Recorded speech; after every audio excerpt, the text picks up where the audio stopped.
watching us online that's not able to be here with us. Glad you can join in. And we've had a blessed week. I hope everyone's had a good week. And we start up with our study again, picking up from where we left off last week. We're in the book of Genesis, still with 2 lessons to go. And we've made it all the way out to Joseph and his time in Egypt. And last week we discussed and learned about him being able to interpret Pharaoh's dreams, and Pharaoh was able to promote him because he trusted in his abilities. Joseph told him that his dreams meant that there was going to be 7 years of good, bountiful harvest followed by 7 years of famine, and that's kind of where we left off, as Joseph's been promoted to be the one who was going to oversee this whole thing. There was going to be a plan of action needed to make sure that everyone would be able to survive, and there was going to be some logistical work that needed to be done, storehouses, and saving away food for later so that people could have something to live on. I'm sure Pharaoh's desire was to make sure that the Egyptians had food, but they was going to be willing to sell to other people as well. And so Joseph was going to be the one to oversee all of this, and that's where we left our story last week. So our focal passage this week is in chapter 45, but there's so much that happens before that chapter that I'm going to go back to chapter 42 and just sort of breeze through the highlights of what happens leading up to chapter 45. And we picked up last week, we left off there where Joseph's in charge, and in 42, it introduces right away that Jacob is going to learn that there's food in Egypt. The famine is begun now, and so there's a little time reached into those second 7 years, and Jacob learns that there's food available in Egypt, and so he sends his sons to go to Egypt. He says, go down to Egypt and go buy whatever food you can buy, and sends them with some money, and they go. But there's one interesting thing that happens in that situation. He does not send Benjamin. And if we remember, Joseph and Benjamin were brothers from Rachel, who was Jacob's true love, so to speak. And he had already lost Joseph, so Jacob wasn't willing to take a chance on losing Benjamin too. And Benjamin was the youngest, so he said, Benjamin's going to stay here with me, and you 10 go try to buy food. So they go, and when they get to Egypt, Joseph is the one they have to go to see him, to ask about food. And so when they're presented before him, he recognizes them, but they don't recognize him.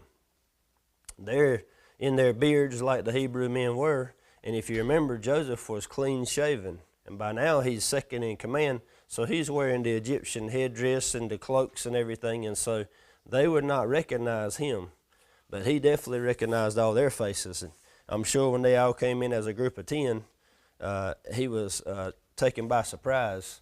And I'm wondering if this whole time, if he hadn't been thinking, I wonder if they'll come. I wonder if there'll be a day when they show up needing food, because this famine is pretty bad. So they're presented, and he says, no, he says, okay, I know who you are, but he doesn't tell them. And he accuses them of being spies. They tell him that they've come to buy food, and they're from the land of Canaan. And he says, no, you're spies. And he accuses them of being spies several times. And I think part of the test here is to see how they would react, but to also see how they would work with one another. Were they a close group of brothers, or were they selfish like they used to be? He remembers the 20 years ago when they were looking out for themselves and just wanted him out of the way, because remember, he was the one who said, had the special dreams that he was going to be the ruler one day, and they were going to all have to bow down to him. Well, we're kind of in that position now, because Joseph's the one in charge, and they're the ones who need the food. So he actually takes them and throws them into prison, all 10 of them. And after a couple of days, he brings them back out and says, okay, this is what we're going to do. Somebody is going to stay behind, and the rest of you can buy some food and go back. And when this all happens, they become deeply distressed, and he says, Reuben is the one who steps up and says, I told you guys years ago that one day this thing we did to Joseph was going to come back to haunt us. And now that day's come. We've been thrown into prison, and now somebody's going to have to stay here. So he takes Simeon, and it doesn't tell us why he picked Simeon, but he picks Simeon and puts him into prison and says, give them the food and send them on their way, but Simeon's staying here.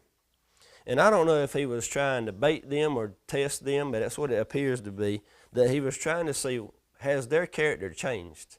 Have they grown up at all? Are they still selfish? Are they all concerned about Simeon?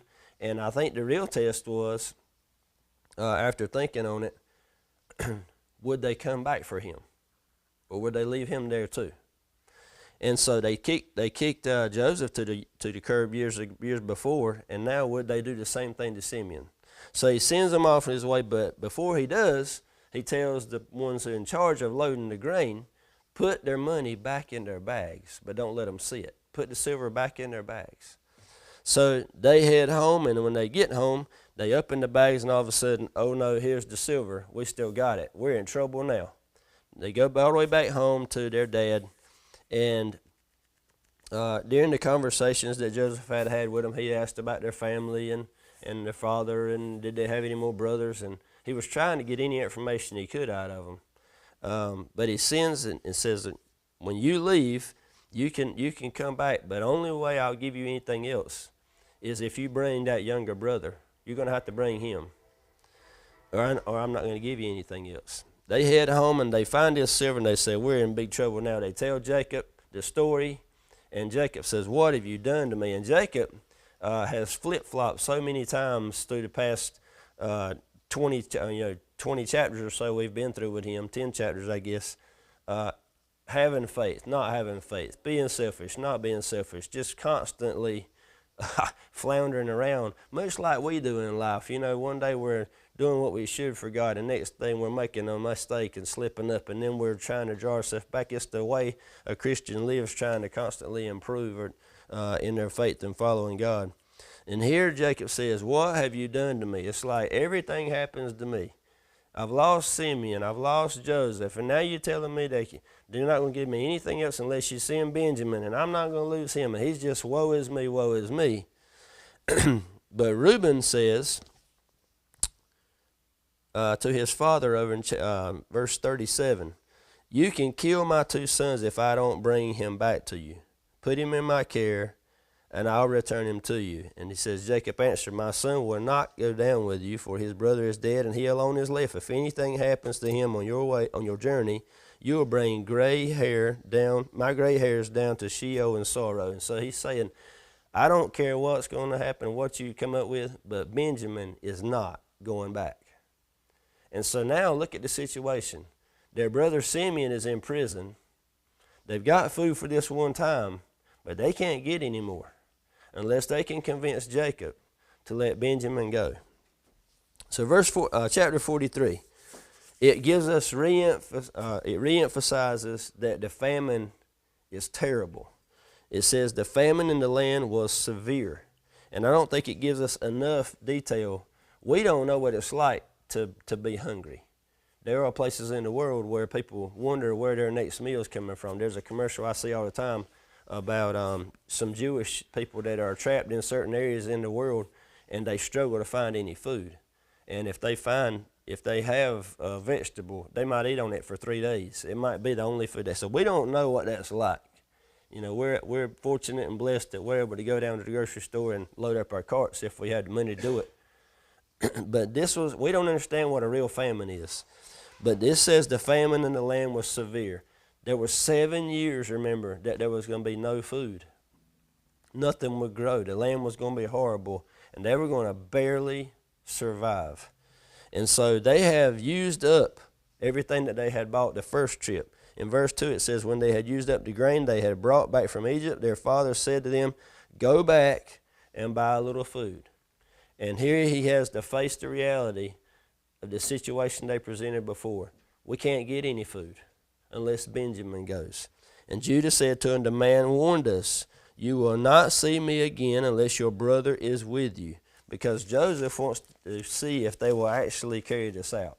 How are they going to act? How is Jacob going to act? How are they going to respond to his demand? And Joseph is testing them.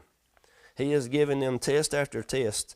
And so finally, we read through that part of chapter 43, and it finally gets to the place where Judah says, I will be responsible for him. I'll be the one.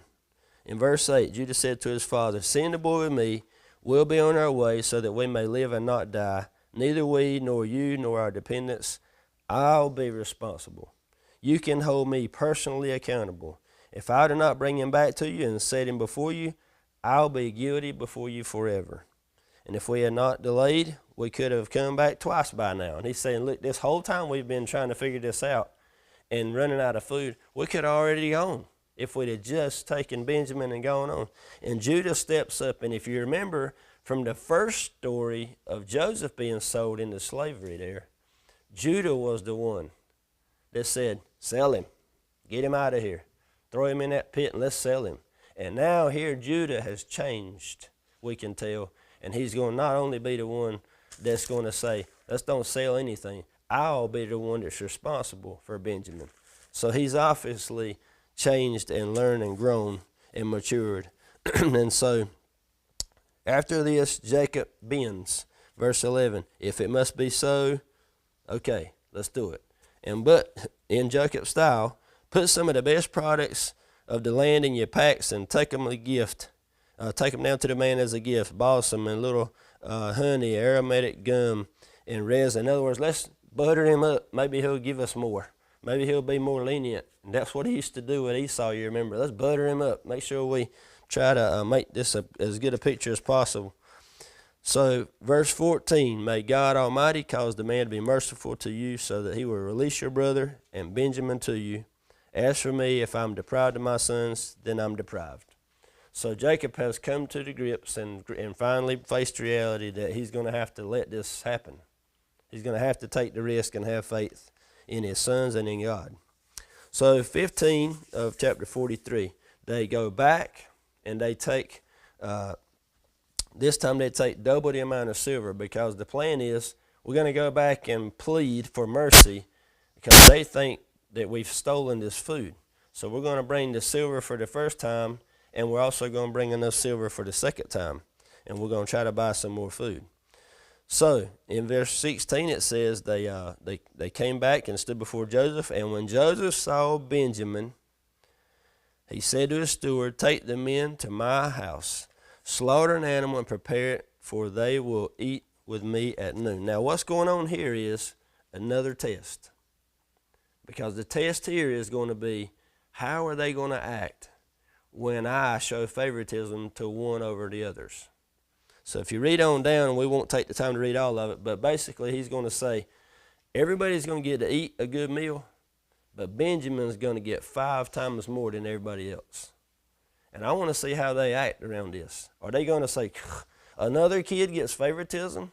Or are they just going to be so concerned about looking out for each other and honoring the promise that they've made to their dad and trying to accomplish the mission of paying their debt and also buying more food and being honorable men?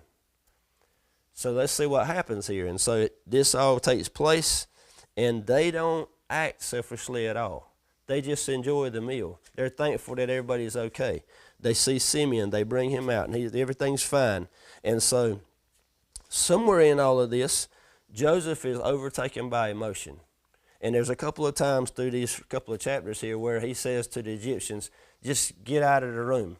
Or he runs out of the room himself because he's overcome with emotion. He's so happy to see his family that he just loses it. And he begins to cry and weep. And it talks about how the Egyptians hear everything he's doing through the door, and how he's moaning and weeping and he's crying because he's overcome with the joy and the heartache and relief and the stress of being alone for 20-something years without any of his family. And it says over in verse 29, when he looked up and he saw his brother Benjamin, his mother's son, he asked, is this your youngest brother that you told me about? Then they said, may God be gracious to you, my son. Joseph hurried out because he was overcome with emotion for his brothers. He was about to weep. He went into an inner room and wept there. Then he washed his face and came out, regaining his composure, and he said, okay, serve the meal. And that's the part where it says that, but Benjamin got a larger portion. But it says in the end of verse 34, they drank and became drunk with Joseph, it says here. In other versions, it says they drank and enjoyed meal with Joseph. And I think the intent here is not to emphasize that they were drunk. The intent is that they had a good time together. They were joyful with one another. They had a happy meal together. But they still don't know this is Joseph. They still don't know this is Joseph. All right, chapter 44. Joseph commanded his steward, fill the men's bags with as much food as they can carry, put each one's silver on top of his bag, but put my cup, the silver one, at the top of the youngest one's bag, along with the silver for his grain. So he did as Joseph told him. Now they go and they leave. And so in this whole story, they catch, before they can get gone too far, he sends a messenger right behind them, and he stops them and says, hey, there's a silver cup missing, and one of you has it. Well, they all get down their bags, open them up, and Benjamin's bag has the silver cup.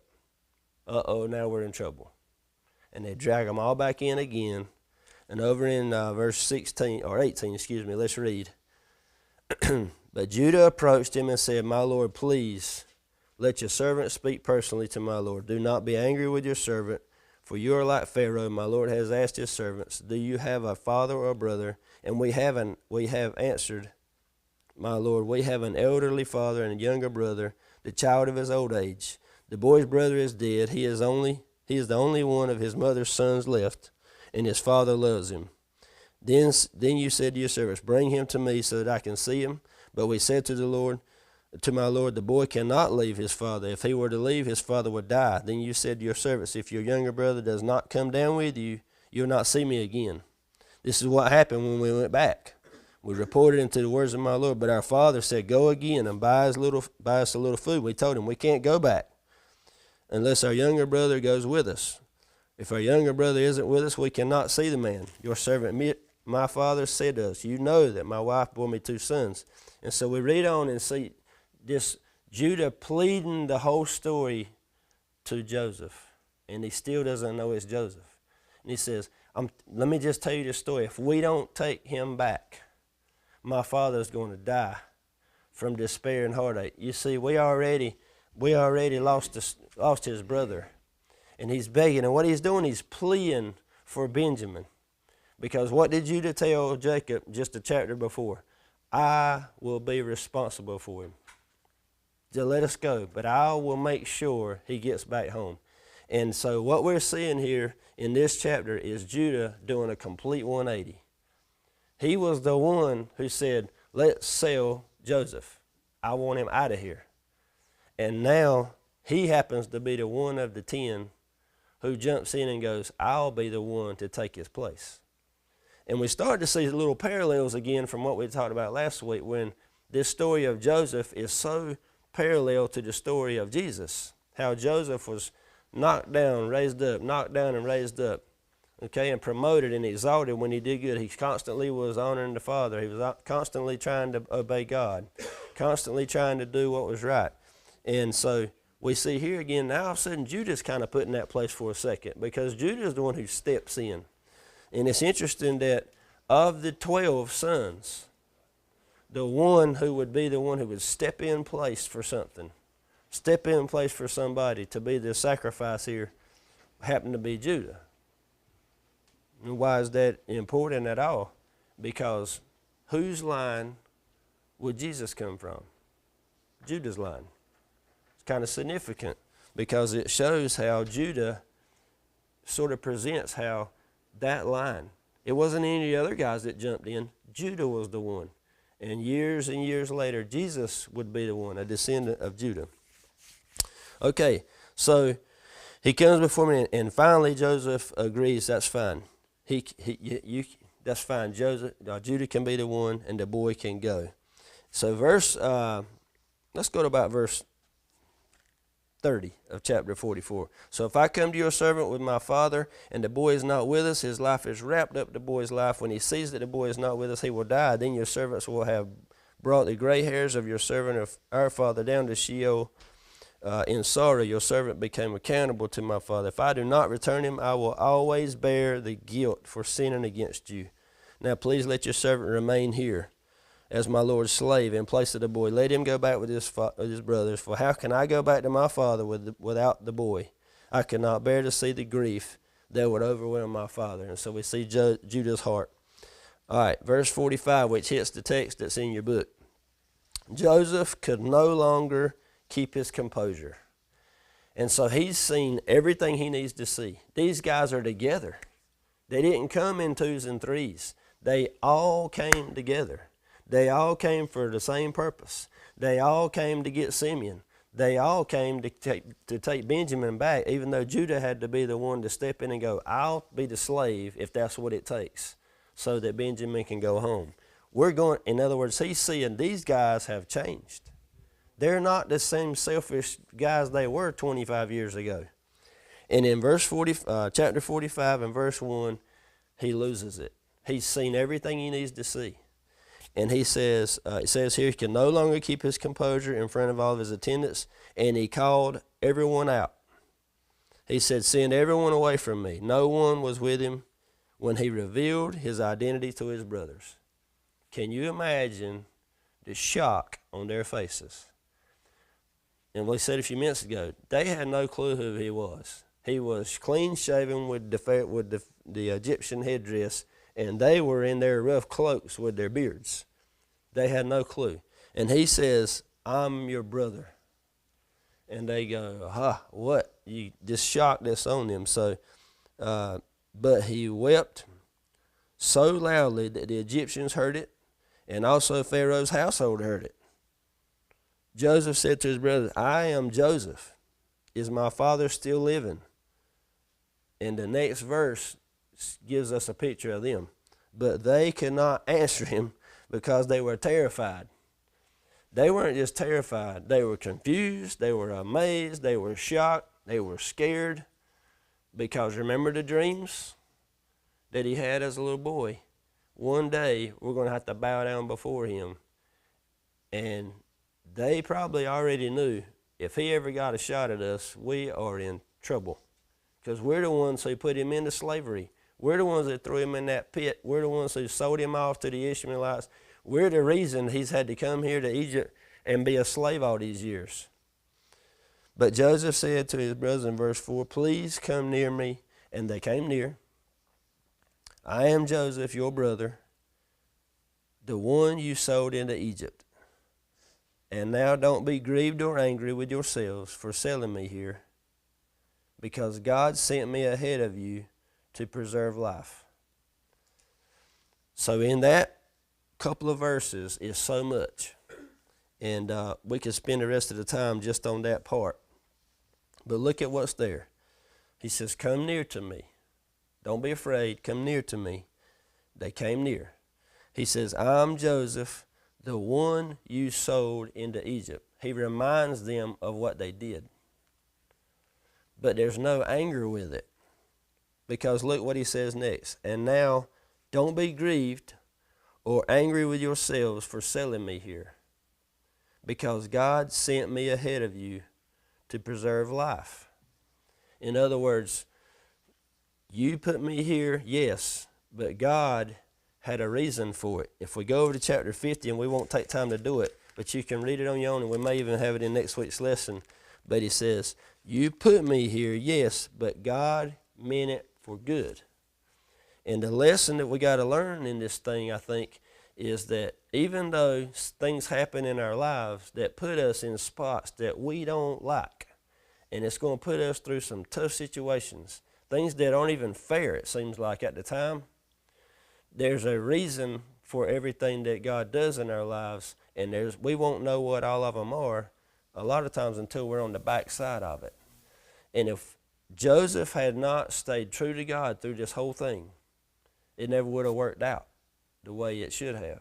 The key to Joseph being where he is and the whole plan coming through is his obedience. There's two things in the lesson of today's text that pop up really loud and clear. Is Joseph is faithful to God. Even though he was in slavery for 20-something years, and now he was into jail for 2 years after he interpreted the dreams of the cupbearer and the baker. How was that fair? He's in this prison this whole time. He's not been with his family for 25 years. He's been without all these things. He's been punished in so many ways from the world's point of view. But Joseph obviously never gave up his faith in God. And that's why he was promoted and promoted and promoted, and the plan was able to work out exactly the way it was meant to work out. The other thing that you see is his forgiveness. He could have been angry with these guys the minute they showed up and said, I remember you guys. You're my brothers, prison for the rest of your life, and thrown them all in jail. And they could have spent the rest of their life in jail, especially when they came back with Benjamin. Now he's got them all, even though Benjamin had nothing to do with it. But Joseph didn't have a vengeful heart. Instead, he's got a forgiving heart. He's got a heart that God would like. He's got a heart like Jesus. Now, we looked at parallels last week. This is a perfect parallel. Remember I mentioned that the book of Genesis is like a miniature version of the whole Bible. And this is the part where Jesus pops in. So read right here again. In verse 5. Don't be angry, aggrieved or angry with yourselves for selling me here, because God sent me ahead of you to preserve life. Who's that sound like? Sounds a little bit like Jesus, doesn't it? If we go over to John 8 and start with verse 42, and you don't have to turn, I'm going to read it. Jesus is talking to the disciples. If God were your Father, you would love me, because I came from God and I am here. For I didn't come on my own, but he sent me. And he goes on in the New Testament to say, I was sent to save. I was sent to save so that anyone who comes and follows me can be saved. And you remember how many times we've said through the Old Testament study on books about the remnant? Here Joseph talks about the remnant. He says, don't be angry, grieve yourselves for selling me here, because God sent me ahead of you to preserve life, to preserve a remnant. How was Abraham's line that God had promised to him going to carry on unless Joseph winds up in this position? He happens to be the one that controls all the food and all the sale of the food. If this doesn't fall into place the way it does, Abraham's sons all starve and die, and the line is cut off. And we've mentioned several times how Satan will stick his nose in the middle of God's plan and try to disrupt it, but God just overrides it anyway. And how Satan will consume people's thoughts and decisions and choices and try to mess up everything that God has planned, and God just rides over top of that anyway. He just bulldozes right over top of whatever Satan has planned. And so it says here, because God sent me ahead of you to preserve the life. Now, it says, for the famine has been in the land these 2 years, and there will be 5 more years without plowing or harvesting. So God sent me ahead of you to establish you as a remnant within the land and to keep you alive by a great deliverance. And what does Jesus give us? A great deliverance. By him coming ahead and being the sacrifice, being the one who would be the Savior. He preserves the remnant, and he is the one who gives the great deliverance. So verse 8, therefore it was not you who sent me here, but God. He has made me the father to Pharaoh, Lord of his entire household, and a ruler over all the land of Egypt. You notice Joseph doesn't say anything about I. It was God, God, God. There's no credit he's claiming in this. I did good, so I put here. I did good, so I've been promoted. I was smart and interpreted the dreams, and that's why I'm the one that's in charge. It's all God, God, God. He's given complete control and credit to God. In verse 9, he says, return quickly to my father and say to him, this is what your son Joseph saith, God has made me Lord of all Egypt. Come down to me without delay. You can settle in the land of Goshen to be near me. You, your children, your grandchildren, your flocks, your herds, and all you have. There I will sustain you, for there will be 5 more years of famine. Otherwise, your household and everything you have will become destitute. And so he's giving them this big welcome. There's not a rejection. There's not a vengeance. There's a welcome and a love. And he has forgiven them. And he doesn't care about what they did to him anymore, because he's realized after all this time it had to happen this way. See, Joseph had the dreams that he was going to be the one who the other ones were going to bow down to. And I don't think he ever stopped thinking about those dreams. I think they were things that God told him, this is going to happen. And we're not told in the scripture, but I guess I gotta think that those years he was in that prison, he was constantly being reminded as he called out to God for strength and for hope. Look, that dream's still going to happen. It's just not going to get there the way you think it is. You just got to wait a little while. And you got to go through some of these little ditches and valleys to get to where I want you to be. But get ready, it's coming. And when Joseph sees that little climb, he starts to realize, hey, this is really working out the way God said. And so because of his faith, he's able to see it happen. And here he's giving them this giant welcome. And so he says, go back, get Dad, get the family, bring your animals. I got a place saved for you. It's called Goshen, and you can live there and you won't starve. I've got everything you need. And verse 12, look, your eyes and the eyes of my brother Benjamin can see that I'm the one speaking to you. They still don't believe it's him. They're in shock. They can't understand how in the world this guy has lived all this time and made it to where he is. This thing has actually worked. This is our brother. We saw him last time. How did we not recognize who he was? And so they're overwhelmed with trying to figure out what's going on. And he's trying to convince them, come here, look at my eyes. They look just like Benjamin's. Don't you get it? And so he says, tell my father about all my glory in Egypt and about all you have seen, and bring him here quickly. And then he throws his arms around his brother Benjamin and cries and cries. And Benjamin believes who he is, it says, and Benjamin wept on his shoulder. And Joseph kissed each of his brothers as he wept. And afterward his brothers talked with him. Okay, and so see the reunion that's happening here? One thing I thought about is I was listening to somebody else teach this scripture this week. Is he took the time to sort of paint a visual of how these guys were all bonding again. But he emphasized the part here where they didn't understand who he was, and they had to take a minute to believe him. And in doing that, made me think about how Jesus had to use time and events and things that he said to convince the disciples to believe he really was who he said he was. Do you remember that? Even after being crucified, Nicodemus still didn't get it. And he had to actually touch him to believe who he was. And one by one, those disciples, even though they followed him, they still struggled with trying to believe who Jesus really was. And here Joseph's kind of having the same situation. These brothers they can't really believe, is it really you? He has to try to convince them and say, look at my eyes. They look just like Benjamin's. I am your brother. Don't you get it? And so they bond, and then it says finally there in verse 15, he kissed each of them as he wept, and afterward his brothers talked with him, and they just sit down and had the best time going through stories. Let me tell you how everything's happened. How's Dad? Tell me all about things at home. Well, good. You tell us about how it is here. What have you done for 25 years? And they just have this big reunion. We got all these things to catch up on. We got 20 years to make up for. And so that's what happens here. And you see Joseph being loyal to God, and you see the forgiveness in his heart. And you see also that God's ultimate purpose in all this was to protect and preserve Abraham's line. The very first promise that was made in these patriarchs was to Abraham, you're going to be the father of a huge nation. And that line is going to carry to my son Jesus. And they didn't know that part then. That was given to David later.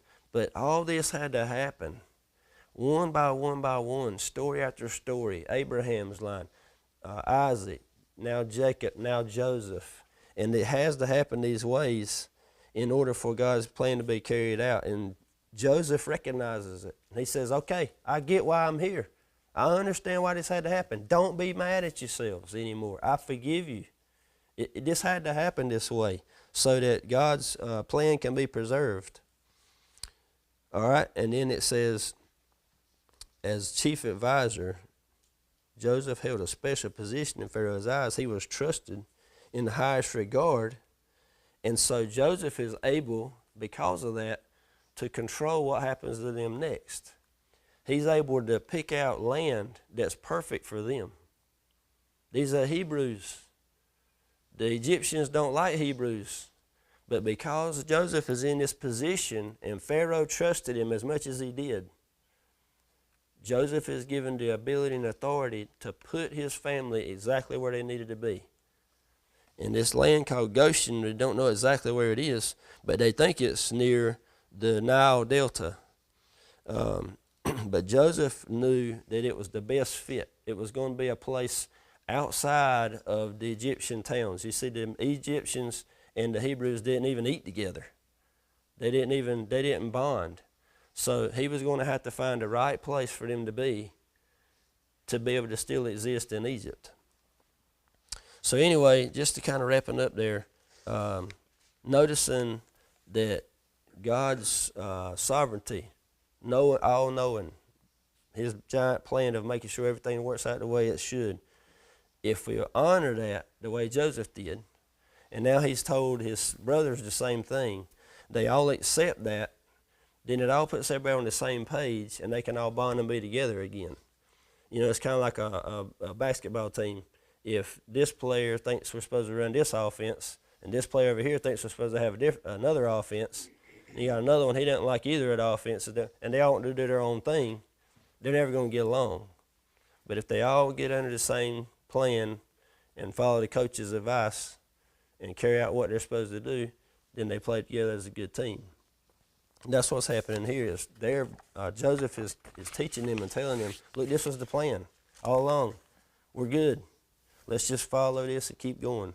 So next week's lesson, we will wrap up the study on Genesis as we cover those last few chapters, and just continue to notice the parallels between Joseph and Jesus. Other questions or comments you guys had? Anybody? I was looking at the scriptures just a little bit further than what was here, and it really, you can see the relationship that, and it had to be God doing this, that Joseph had with Pharaoh, and the trust, because it says when the report was heard that Joseph's brothers were there, when Pharaoh heard this, it pleased Pharaoh and his servants. And so and Pharaoh said to Joseph, say to your brothers, do this. I'm going to give you this. I'm going to give you that. That wasn't even Joseph like I'm going to sneakily try to give them things. Pharaoh was like, oh, Joseph, I love Joseph so much that his family is almost like my family. You know? Yeah. Such a cool thing that God did there, because what are the chances that a Hebrew would? Yeah, I mean, Pharaoh could have said, forget it, we got enough Hebrews here, I don't want any more. I'm just glad you can say that you're going to do work, Yeah. be workers or laborers or whatever, not even slaves at this point. Yeah, but he trusted Joseph so much. It's just such a cool God thing Yeah. to preserve through Joseph. Yeah. I just love that aspect of the story. Anybody else? All right, Mr. Hill, would you pray for us? Father God, it is good we can come to your house and participate in this Bible study, Sunday school lessons, and learn. And Father, we know we will never learn it all, but I just pray that we can continue to want to learn more and be better understanding of how this plan is all going to come together eventually. We thank you for the story of Joseph and Pharaoh and his brothers and so forth this week, and how it just shows us that once a love is established, it is hard to break it. And Father, I thank you for Shane being willing to explain it to us that we might better understand it. And we thank you for all that he's doing for our church here. Lord, I ask you to be with those that we mentioned in prayer this morning. Help them to overcome overcome their sicknesses, whatever is bothering them, you know. And you know everything that's going on in their lives, and we just pray that you will see to it according to your need, according to your will. And Lord, I thank you for the church services we're going to have this morning. I pray that you will bring the word to us and bless Preacher Tim as he brings that to us also.